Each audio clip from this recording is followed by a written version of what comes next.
will grow up and you will have these startup ideas. So if you allow me, I'll just take a few minutes to bring out my journey. So when I was a little, let's say 5, 6 years old, everybody would ask me, what would you like to become? These days people don't ask, but those days everybody asked, what do you want to become? And I would say, I want to become a scientist. So after, when I was in my 11th, that time there was no 10 plus 2. I'm talking 1974. So we had a very tough board exam, and especially physics. But I happened to do well. I went to engineering college, NIT Kurukshetra. I didn't clear IIT, I went to NIT Kurukshetra. But having finished just 1 year, my father used to have factories and he used to run business, make strain gauges. But his business went into a bit of problem. So my dad came to me and said, I can't afford your engineering college. Would you like to join the military? Promptly I went for my MBA exam in 1975 sometime. I cleared the MBA, joined the Navy, I served 28 years.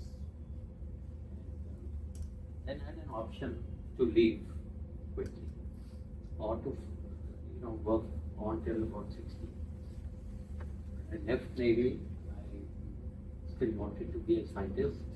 I grew up in a town called Roorkee, not far from here, and it's known as the town of civil engineers.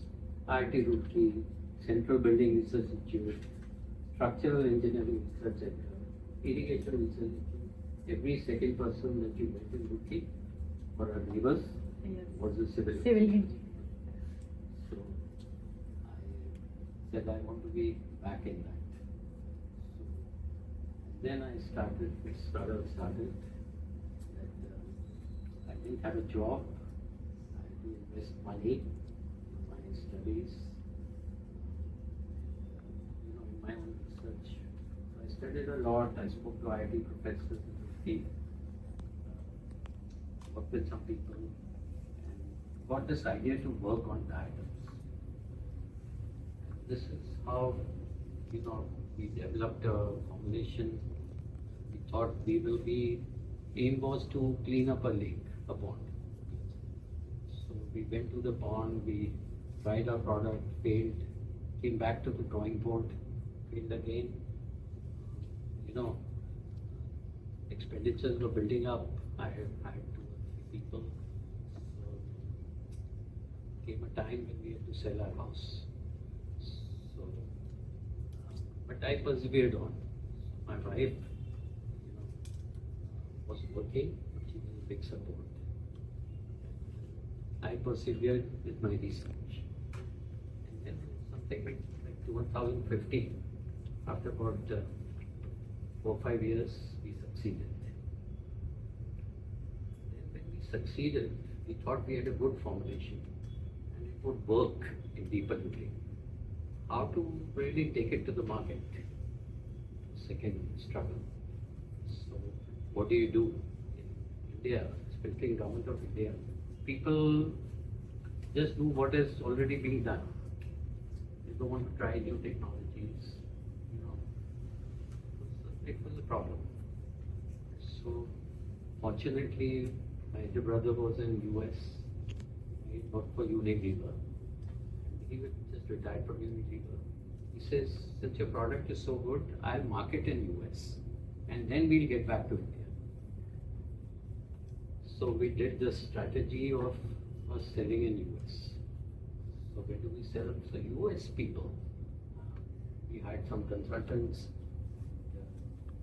saw the product, they tested it, the ponds, in the aquariums, in the lakes.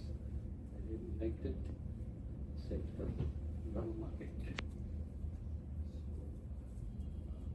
We grew from 2017 onwards. We really started selling in the US. We growing 30% year on year.